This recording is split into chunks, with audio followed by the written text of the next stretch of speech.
We can do this together if we all stand together. We can do this together if we all stand together. We can do this together if we all stand together.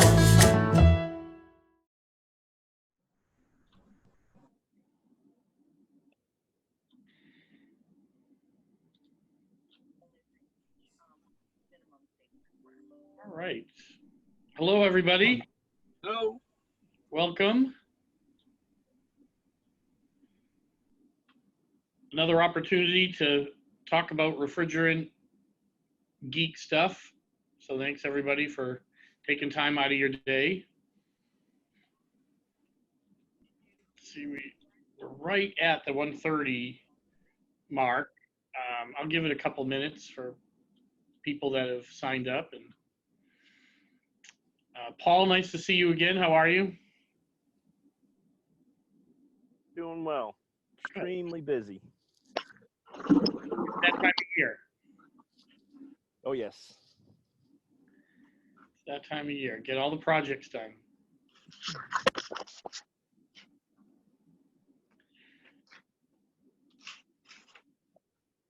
All right, you see I have a different backdrop this week. I'm actually in the office for the first time in 4 months.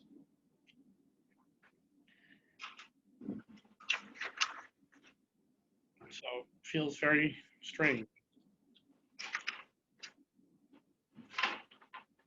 Let's see, Roya, I see you made it.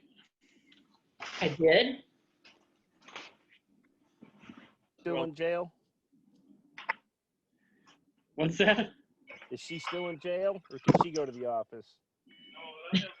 No, Roya probably prefers to work from home, so she doesn't have to fight the commute. Yeah, my commute, but before the pandemic, it was about an hour, 15-hour, 30-minute commute. Ouch.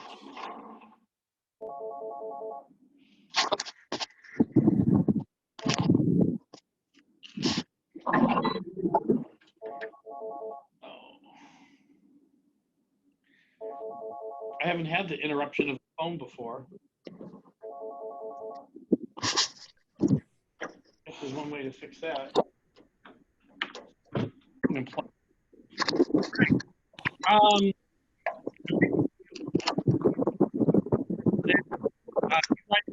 yourself. It'd be fantastic. We do get some background noise, so it'd be very clean for everybody else to hear. Thank you in advance for your accommodation there. We have. I'm going to call you out if you don't mute yourself. I don't know what's worse. All right, looks like everybody's muted. I'm going to get started. Today we're here to talk about establishing a refrigerant management program. In the email invite, you all got a questionnaire. If you didn't get it, we can forward it to you afterward. It's something you might want to socialize internally with your team so that you can determine how many of those boxes you're able to check. And that, even that group of boxes is not complete. There are a lot of other things to talk about. We're going to hit on a bunch of them today. It's a great time to talk about it for two big reasons, actually three. One, those of us who just finished all of our reporting for the year are familiar with gaps in process that exist. Two, big changes to the federal government requirement are coming. Paul, we will send that questionnaire as well to you. Make a note. Everyone will get it at the end. And three, there are a number of changes coming at the state level. And many people here are here because you're aware of the fact that a refrigerant management program is required, but maybe you don't have all the details. And so we're going to talk about that. All right, so the reason for all of this is fluorinated gases have a potent greenhouse gas effect and are widely used as refrigerants. Of course, we all know that. Managing leaks and disposal help avoid emissions. And emissions are the goal. Right now, the leak rate in the United States is still around 25%. So we're still leaking roughly 600 million pounds of refrigerant every year. That's a really big number. And this is now my 27th year doing this. And the fact that we still have a high leak rate 7 years later is indicative of the fact that what we're doing up until now has not worked. So neither the federal government nor the states are going to accept that going forward. And I've been part of workshops almost every day of the week for the last 2 weeks on what's happening and what's evolving in these new regulatory actions. Now, the regulations exist to control emissions, but it's been widely accepted by both state and federal regulators that once refrigerant is leaked, it's already occurred as an emission. And what they're trying to do is avoid emissions. The only way to do that is to make changes to the way we record, report, and act on maintenance.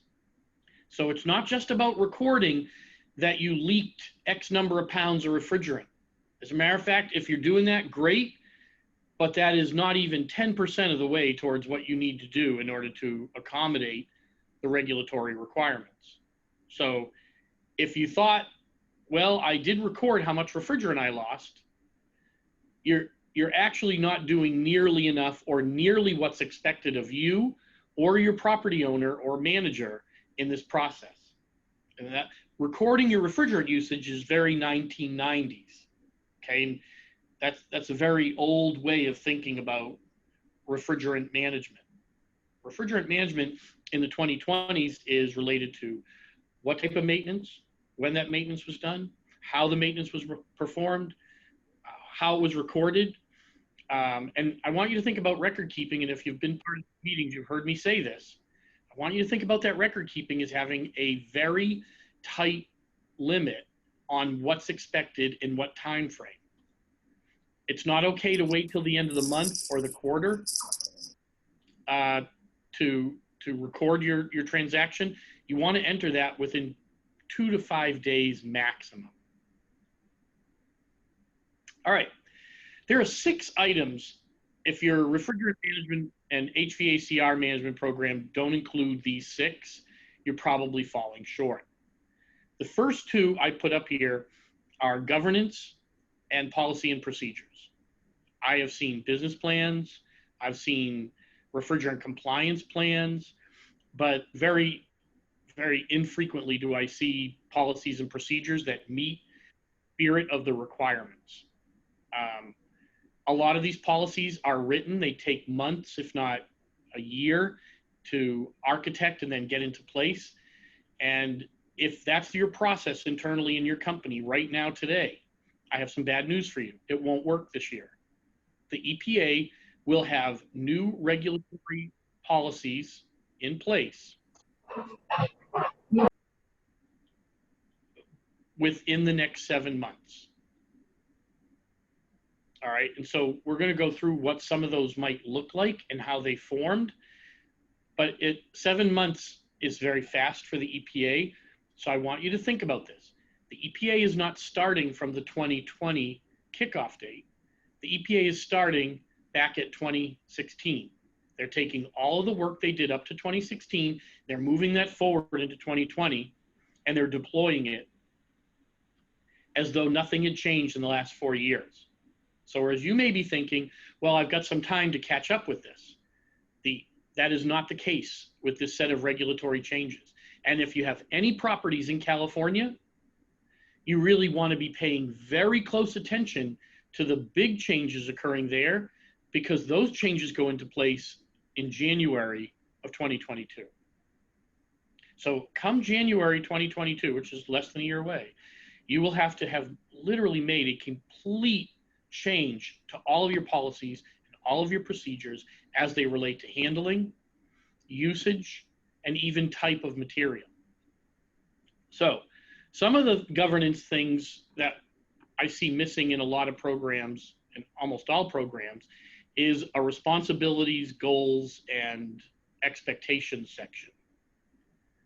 So if you're not communicating between yourself and your vendors, your service providers, or service providers, you're not communicating upstream to the property owners about what's happening and why you're doing it, it's going to be lost in the documentation trail. And every time there's a request for documentation or an audit, we're going to get to something about that at the end, you're going to fall short, and you're going to find that your team is scurrying around looking for documents to try to fulfill the obligatory requirements that EPA is expecting from you, or the state government is.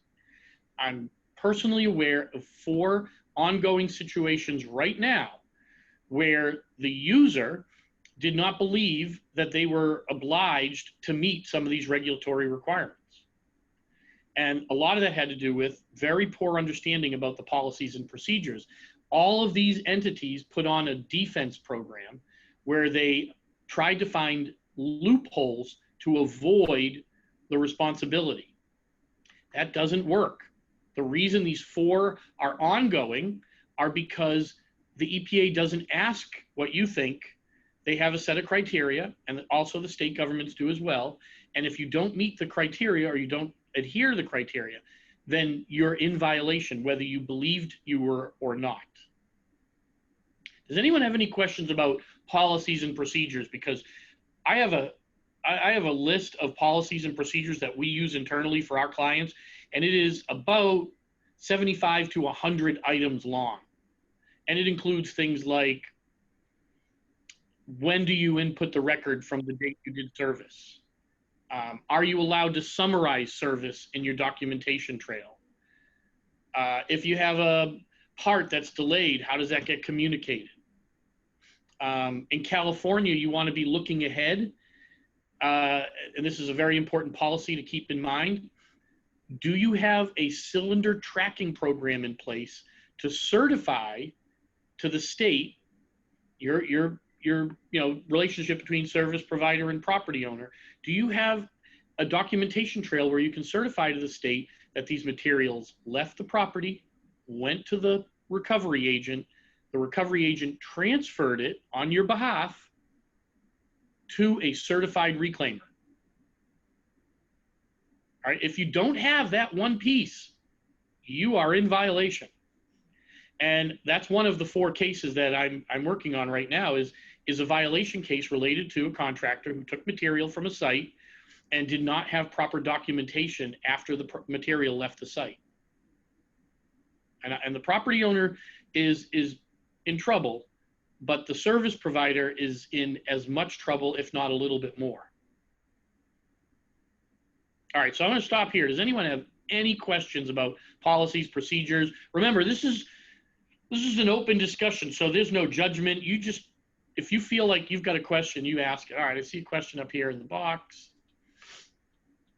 How do you find out what needs to be on a form when gas is added to an asset?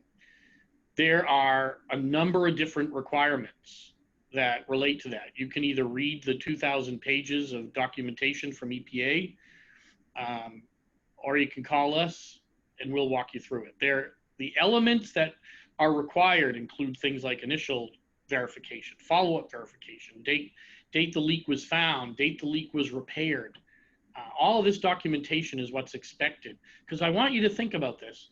You're telling a story about what's happening to that asset while it's leaking. All right, so it's a good question. There's a lot to that, and I don't know your name, but if you reach out to us at the end of this meeting, we can follow up with you and walk through that. But you want to make sure that those policies related to what needs to be documented are adequate.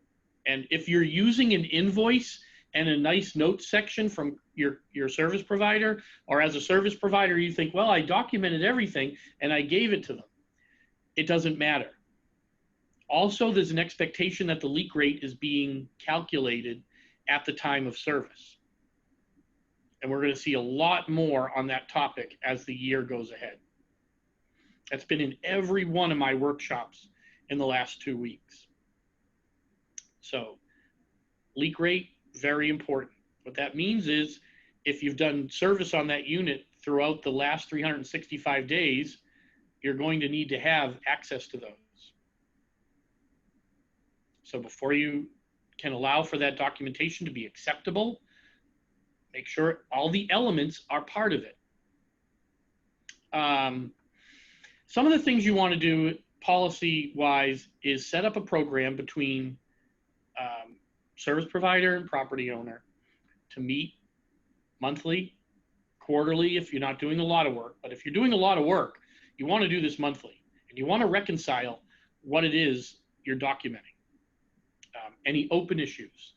No open issues should go past 30 days. None. And I see plenty. So be aware of that. That's a big criteria here. Another one is a part that's on order and you're waiting. And maybe you didn't enter the service ticket.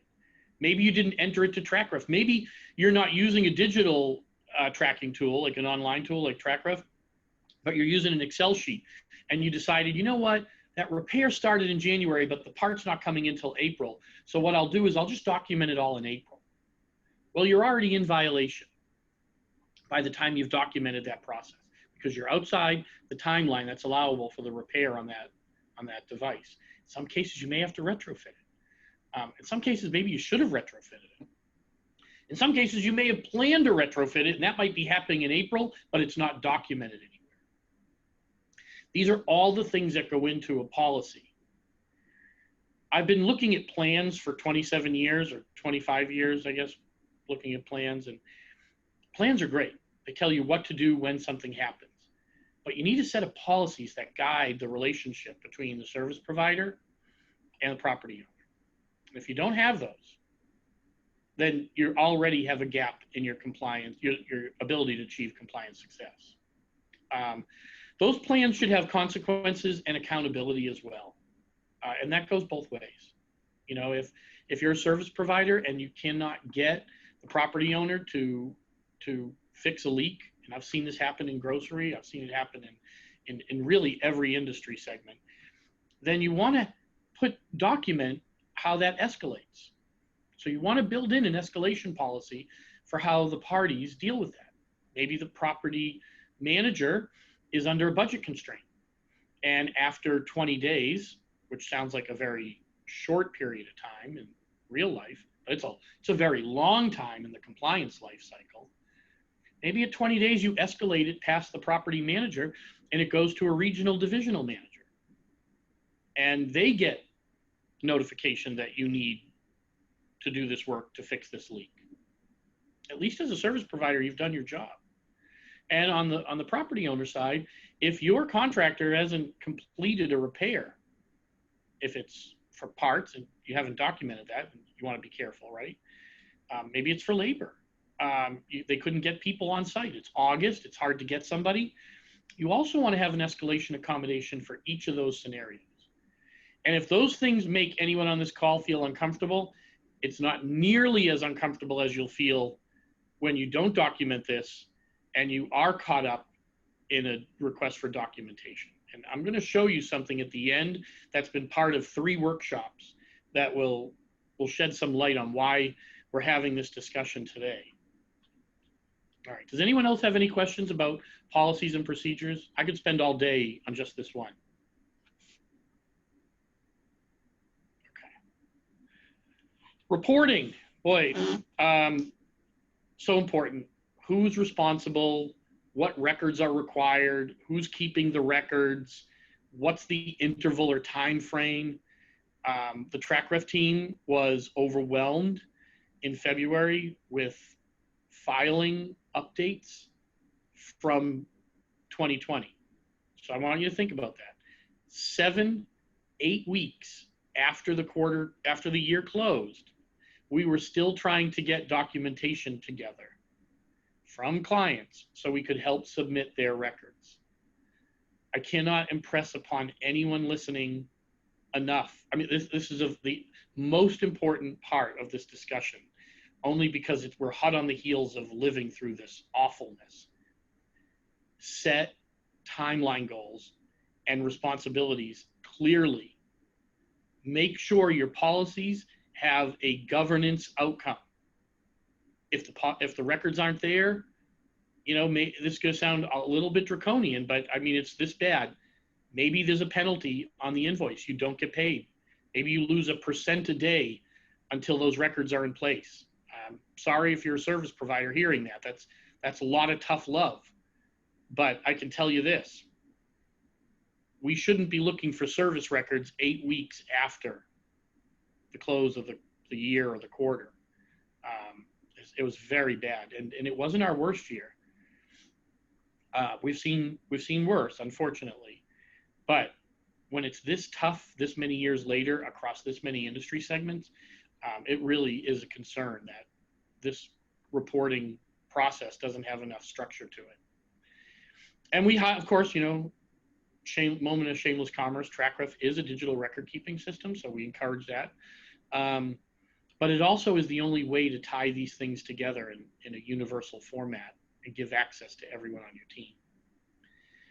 You should also determine when and where records will be entered, whether that be through a computer, through a phone, through a paper trail. Does anyone here require in their existing policy entry to a record keeping system within a window of time? Anyone have any experience with that? All right, silence. Look, what I'll say is it's all about professionalism. It's a really weird word to put into a compliance discussion, but it's the higher the level of professionalism, the more successful the record keeping and communication is. Good record keeping does promote compliance. This slide speaks for itself. Without good record keeping, you're not going to be compliant. And it's the result of really solid teamwork and people working towards a common goal, a known common goal, not an abstract effort to achieve a checkbox of submitting records to either EPA or California or very soon Washington, New Jersey, New York, and Colorado. Because if I'm the first one to tell you, those states are all putting regulations in place. Nice job, Paul. But does anyone have any questions about what's recorded? Like there was a question earlier about what goes on the document, the service ticket, which is a good question. But then it's, what do you do with that? Where does it stay? In the state of California, for instance, you're supposed to leave a record of the service you did the day you did the service. Now, a digital record keeping system will accommodate that requirement, but in most cases, and I've done lots of on-site audits and also lots of digital audits, we don't have up-to-date records on-site. And so it's a very important gap in most people's compliance policy process. And also responsibilities. Who's responsible for what and when? Can't tell you how many times I've talked to a property owner and they go, oh no, X company is doing all of our documentation. They file everything. Well, that company might be responsible for, let's say, the larger systems, or maybe they're responsible for refrigeration, or they're responsible for comfort cooling, but they're not responsible for the whole property. So maybe they reported or recorded for their category, but they didn't do everything. One of the biggest issues is the ability to document your activity, but then know what to report. So for instance, in California, I'll use California and the federal government a lot. In California, you're expected to report all 100%, large, small, medium equipment, doesn't matter. You're expected to report 100% of that to R3, or if you're in the southern region, AQMD, if you have one system on site that's refrigeration and it weighs more than 50 pounds. Now, you may be thinking of the federal definition for refrigeration. It's another important part of your policy. What are the definitions? The state of California's definition for refrigeration is very different than the federal government's definition. There's no alignment. And so you may have a policy that might partially accommodate one rule, but completely miss the other one. So this will impact data centers and medical facilities and in some cases banks, cafeterias with really large systems. If you are in California and your comfort cooling equipment cools a food prep area, that is considered refrigeration. So you really want to familiarize yourself with what the requirements are. Now, if you're on this call and you're a client, we do all this work for you. If you're not a client of Trakref and you're joining to better understand how to do this, I will tell you this. You can hire professionals. There are companies out there like Trinity Consulting. They're fantastic. They will help you with these definitions. They really are a fantastic resource. But it is a very comprehensive process to build a plan in order to accommodate all these needs. And everything I'm mentioning to you is part of a refrigerant compliance plan. And I even hate to use the word refrigerant. I really should use the word HVACR compliance plan because it's not just about the refrigerant. All right. Asset management and governance is so important. And I've had hundreds of meetings last year. I only met with one asset manager. And that asset manager worked at a service provider. I was floored by this. I was encouraged and floored all at the same time. An asset manager is someone who builds a governance structure around the assets. Here at Trakref, we have an asset manager. We actually have, he's more than an asset manager. He's like an asset guru. And his job is he polices the logic around assets. And then we kind of follow a whole set of procedures. So it's baked into the Trakref solution. But if you are building this from the ground up, you want to start looking at things like definitions, regional definitions. You want to talk about naming conventions. You don't want one property calling something a refrigeration unit or a data center comfort cooling unit and another division calling it, you know, a completely different name. You want to create a convention, stick to it. Let it evolve, but your naming convention should have at least 3, if not 4 layers. So it'd have a category, a type, a subtype, and a kind. And what that would look like is something like HVACR is the category, comfort cooling is the type, the subtype might be chiller, and the kind would be air cooled. All right, so I hope that example gives you some level of understanding because in the SNAP program, now for anyone on this call, the SNAP rollback was thrown out by the 9th district last year. So SNAP is in place. It did leave for a few months, but it came back because of this court case. And we can be pretty sure that those SNAP rules are going to stay in place.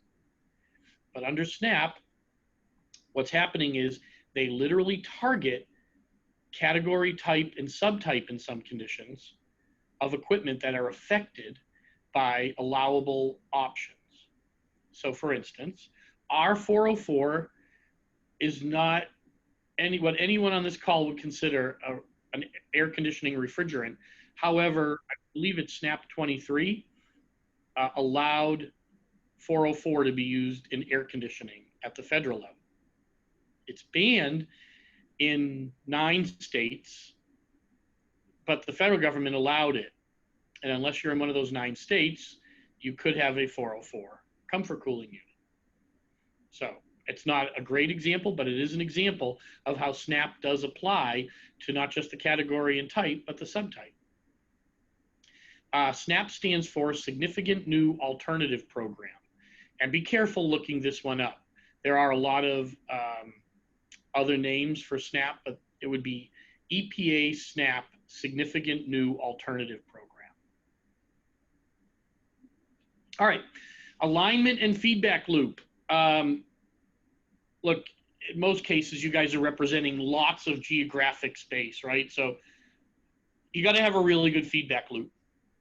In our experience, if the program's not working and you don't know about it, but your team does at the tactical level, they will undermine the success of whatever you're doing. If you're working with Trakref, if you're using Microsoft Excel, if you're a service provider and you're documenting things, if it doesn't flow and work naturally, it is going to be a failure.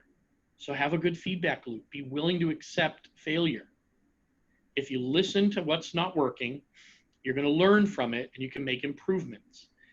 But in every case, I've seen policies and procedures and plans, and they are not communicated, well understood, or even well written. Does anyone have any questions about the asset thing? Is actually a really big deal. In the United Kingdom, they have a very specific role there for asset managers, particularly in the HVACR space. And this manager is responsible for all kinds of things, like what attributes or information do we want from the nameplate. Nameplates are so 1990s, I can't tell you how useless they are. Most of the time in our world, the nameplates, the equipment manufacturers have gotten cheaper and cheaper with these nameplates. They are not legible after 4 years. They're bleached, they're wiped clean. I can't tell you how many times I've seen somebody take an alcohol or a cleaning solution and scrub the nameplate because it's got grease on it, and then half the attribute descriptions are wiped off. They went to these heat films about, I don't know, more than a decade ago. And all these heat films just are impacted by the weather. And so they're useless. They're great coming out of the factory, but they're also useless after a retrofit, or if you changed out a fan control. You know, it's not going to tell you that on the nameplate. So think about your digital nameplate and the attributes that you want to connect. And it could be by circuit. It could be by a whole bunch of different things. But if you assign an asset manager and you're lucky enough to have one, then you'll know the value of this when you go to achieve compliance. I'll give you an example. We just got a list of assets from a very large institution. I mean, large, thousands, hundreds of thousands of employees, over 1,000 locations, spread around the world, and not one asset had the refrigerant type or the size of the circuit. Not one, nothing. 47,000 appliances, and 2 of the attributes we needed, not there. So I talked to their asset manager, and he's relatively new to the role. He's actually not even called an asset manager. He's called the IT manager of IT, who's also taken on the responsibility for assets, but only because I asked for it. So it is awful. But we'll work through it, but we expect it'll take us 2 to 3 years to finish that. Does anyone have any questions about thresholds, attributes, assets, asset managers, what that means? Anything at all? All right. Either I'm scaring you or putting you all to sleep. Ted? Yep.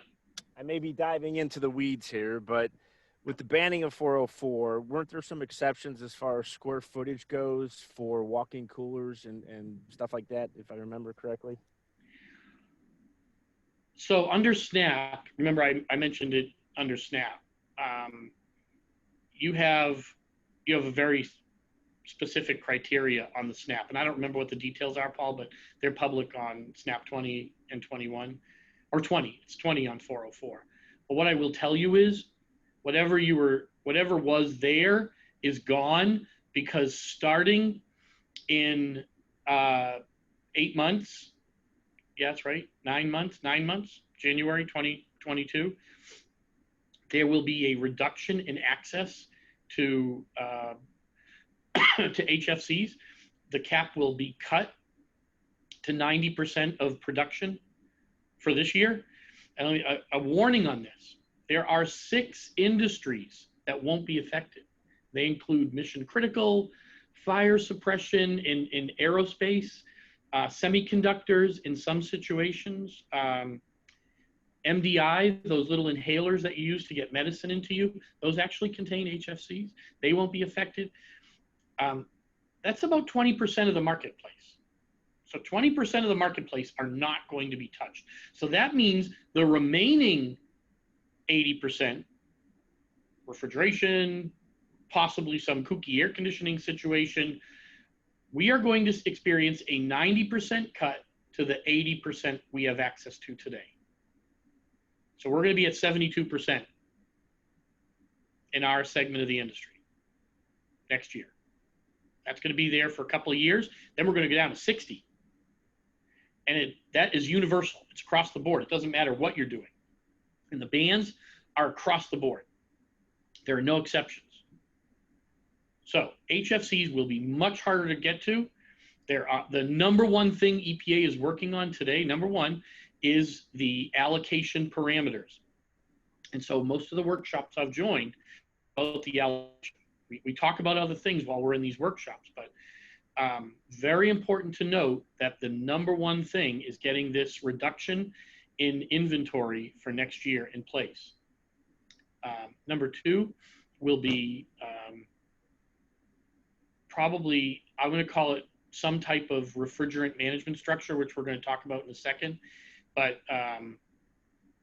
it's going to be universally unavailable and no new equipment, period, at the end of the year.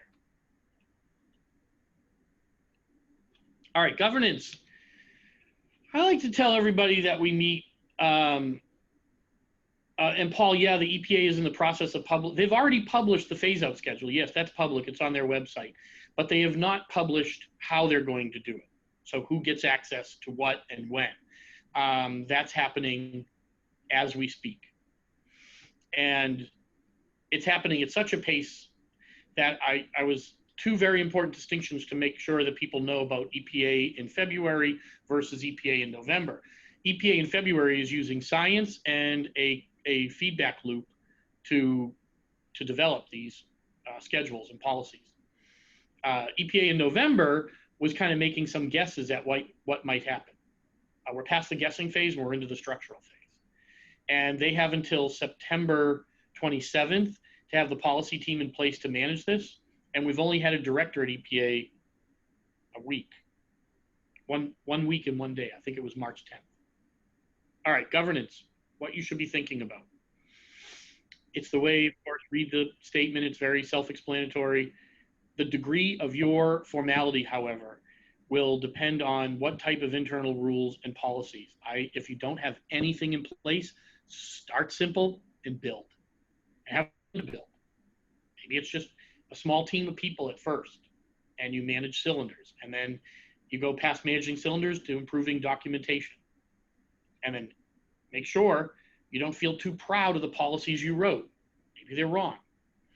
Maybe they're not good enough. And it's fine. If you're on the team and you're part of the policy development, then you want to make sure that you're open to listening, because the next few years are going to challenge everybody's belief in what we can accomplish. So you want to make sure you have very good governance in place. All right.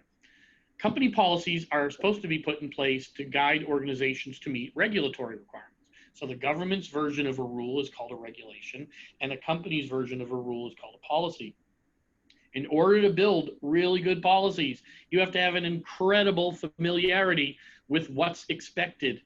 And it's complicated, it's messy. I have seen companies with refrigerant management checkboxes where you put in, I added 5 pounds, I added 10, I added 30. That's great. You started with documentation. It's not a compliance plan. That does not meet your compliance needs. That's just a box. It's like saying I put a fan belt on something. That doesn't count for your compliance plan. It's one teeny element of a compliance plan. So if you came to this meeting thinking, well, I am documenting my refrigerant, I'm probably most of the way there, I'm going to squash your thinking That isn't true. You're not even half the way there. You're not even a quarter. So that's what the next two slides are about. This excerpt right here and the page after it is taken, this black section right here, black wording, was taken from from EPA 608 40 CFR published last April. And I want you to think about this, because two of the calls I've been on in the last 2 weeks, both are related to ongoing activity related to an investigation. Both times the EPA said, you know, there's a variety of sources. This is a paraphrasing a quote. There are a variety of sources that we have developed our knowledge from. And they went on to explain our regulation came from Congress or the House or the representative agency that did it in the state's case. 2, court cases. They always look at court cases. And 3, input from major lobbyists. Now, Trakref has input. We pick up the phone. We are engaged. We're calling these people. We're telling them where we see some tactical challenges or hurdles. We're right in there. We're not the loudest voice, but we're not the quietest voice either. But I can tell you the other voices. They're AHRI, and they're representing the Chemical and Reclaimers Association. They're AHRI, and they're representing the equipment manufacturers. Guys, those are the people who are having an input to these regulatory groups. They're not BOMA. I've never been in a meeting where the Building Owner and Managers Association showed up. I have never been in a meeting where the facility manager, FMI, showed up. Facility Management, FMA, I guess, Facility Management Association. I've never been in a meeting where they came. I have been in meetings where equipment manufacturers, chemical manufacturers showed up. And they're very good at what they do. They articulate their points. These people have very smart, great contributions to make. But sometimes those contributions do not represent what other people on this call might be wondering.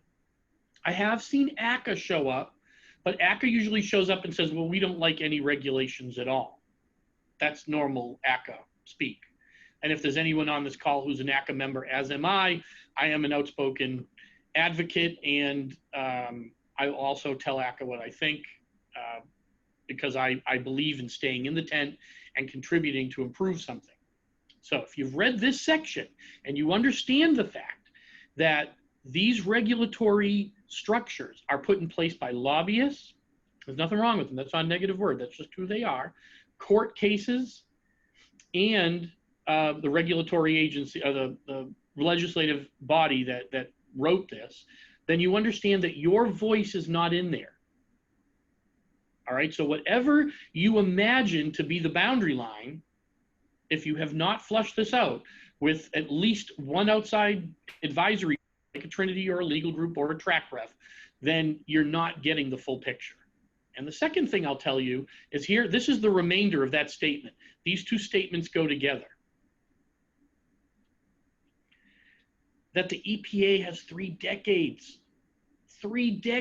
of knowledge, 3 decades of case history, 3 decades of experience. These guys are not the same amateurs they were in the 90s and early 2000s.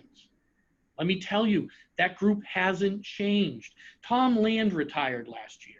He was one of very few that retired over the last few years. When I go to these speaking engagements or these workshops, it's the Cindy Newbergs and the Luke Hall Jordans and the Sally Newbergs.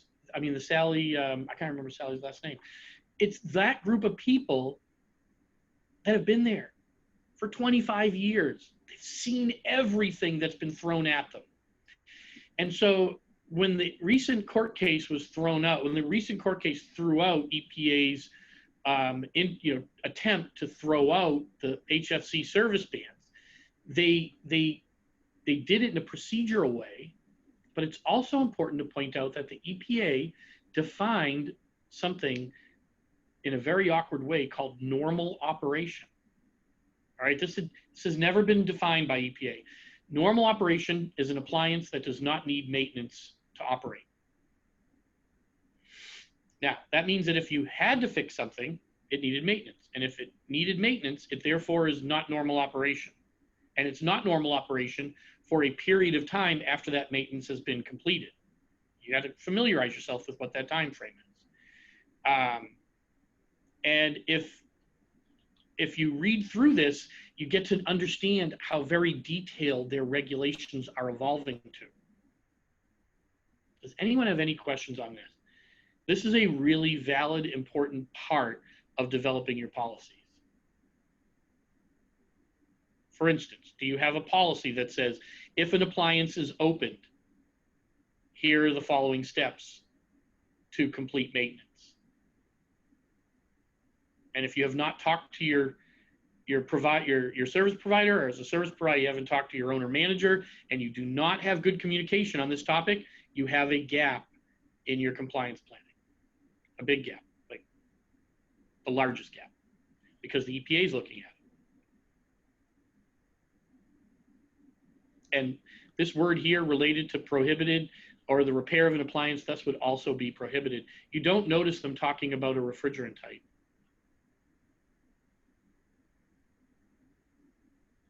You do notice non-exempt substitute refrigerants.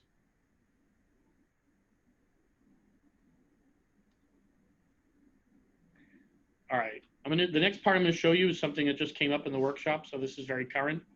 Does anyone have any questions about this statement? I can come back to it, but while I'm here, it's a great time to ask if you've got any questions. All right. Enforcement and consequences. This excerpt is taken directly from a now non-published document called Next Generation Compliance. This was published in 2014. We're familiar with it because we were very engaged in the process of its evolution in better understanding. Wait, when someone asked a question, is this the same as isolating like a coil for a temporary repair? Paul, thank you for answering that. The answer is yes. All right, next generation compliance. When I show you the image on the next page, it should make you be aware of the fact that you don't have to wait for someone to show up and knock on your door and ask you for documentation. That's not what the EPA plans to do in the future. Right now, how most of these things happen is a region, one of the EPA regions, will have either a whistleblower request or they'll find out through some other indirect investigation that something isn't right with the facility, and they will then plan to go to that facility, request documentation, and then it usually spreads out from there. Next generation compliance, it is exactly what it says. It's an integrated strategy that brings together the thinking from inside and outside EPA. Yeah, folks, if you're wondering, is that as grand a scale as I think it is? The answer is yes. This is what the EPA sees as their 21st century monitoring tool, and this is what it looks like. This is figure 1 from that document. My favorite term, which you can't make this stuff up, is innovative enforcement. Transparency. This is a roughly 100-page document. You're not going to find it online. I looked around to see if I could find a link for you guys. You can't find it. You can try to look it up yourself. Maybe you'll do better than I did. Basically, I want you to think of it like this. Regulations will exist, and there is already advanced monitoring in place if you're a large chemical provider. EPA's known to put air monitoring stations around the perimeter of your property and monitor any leaks or emissions so they can communicate that and make sure that people are safe. There is the most grassroots regulatory structure in EPA is something called the Community Right to Know Act, SARA Title III. SARA stands for some acronym. I don't remember what it is specifically. But what it says is that people living in the community have a right to know what you are doing on site with any of the listed chemicals. And the list of chemicals are referred to as the list of lists. You can look that up. And refrigerants show up on the list of lists. Now, At the federal level, if you have a certain threshold of material, and I believe it's 10,000 pounds, then you have to report your usage from the list of lists into something referred to as toxic release inventory every year. Filing date is in either March or July, depending on your anniversary. Now, what the EPA is supposing and what they proposed in this next generation compliance is that innovative enforcement would have access to this piece of information from the electronic reporting, and that would be totally transparent. Now, for those of you who have been doing this like we have for 25 years, in 2014, the EPA published a very broad inventory of all facilities in the US who reported on SARA Title III, Toxic Release Inventory Report. This map was really dense. In 2017, they took that map down, and the assumption was people didn't need to know any more about these chemicals. The EPA is very aggressive about that. Yes, whoever that Satkins is, yes, EPCRA Tier 2 reporting due March 1st. And in the state of California, it's also due March 1st. And there is a lower trigger. It's a very, very interesting trigger. It's 1,000 cubic feet or more, which is about 250, 300 pounds of R410. I forget, but it's in that range. So if you have a property with 300 pounds of R410, you hit the trigger, you have to report to CERS, California Environmental Reporting Services. But make sure you're prepared for, in your policy, in your refrigerant management plan, that you've integrated it with all of your other reporting, because it will become a visible part of your known community information. It was there, they took it away, you can expect it to come back. I am bringing up next gen compliance because it was brought up in all 3 workshops that I was in the last 2 weeks with the federal government. And I had to dig deep to find this, trust me. It was sitting on an external hard drive that I had stored from 2016. But the EPA hadn't published anything new about it, and I don't know that they will. But the woman who was responsible for publishing it the first time, Cindy Newberg, is also the woman who hosted there were 4 workshops, sorry, hosted the 4 workshops. All right, guys, I've thrown a lot at you. Thank you for sharing the summary on TRI, I appreciate that.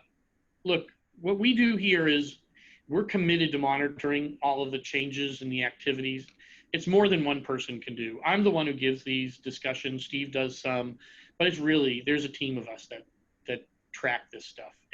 We need each other because it's somewhat interpretive, and it's very difficult to just understand it all on your own. The AIM Act was 2,000 pages long, and although only about 20 pages related to the AIM Act itself, there were about another 100 or so pages spread throughout the AIM Act that impacted, well, I keep calling it the AIM Act. It's the COVID funding bill from December 27th.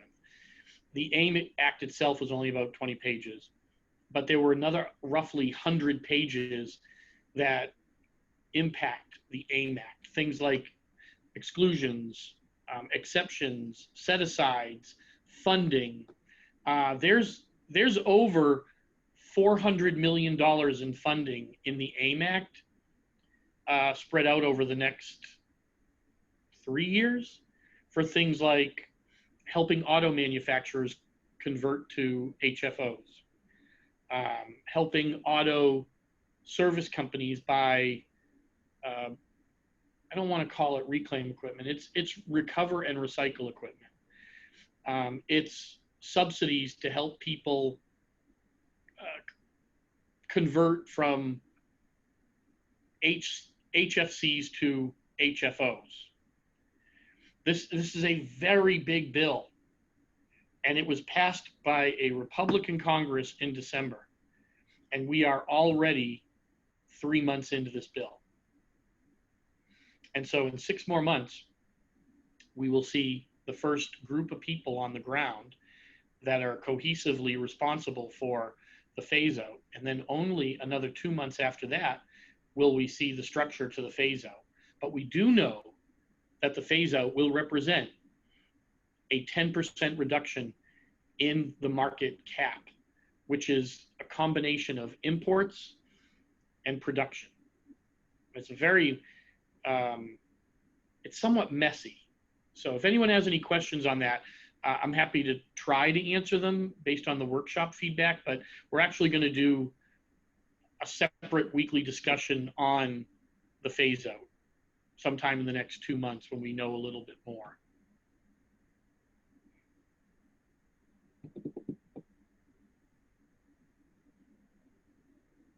All right. It's been very quiet. I don't know if quiet is good. So hopefully you guys have found some value. Hopefully I did not make it sound too intimidating.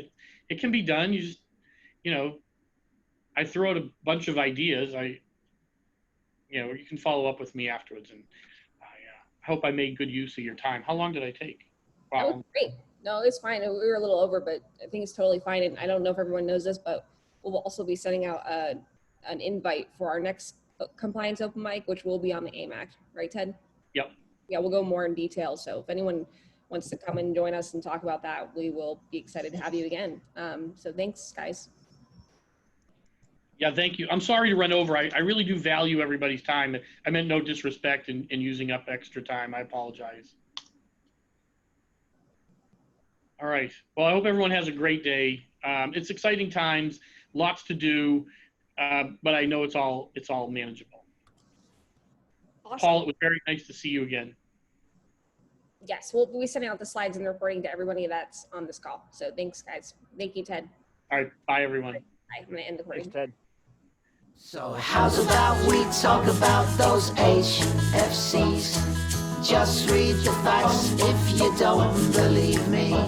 What's your leakage, disposal and recycle? It's key.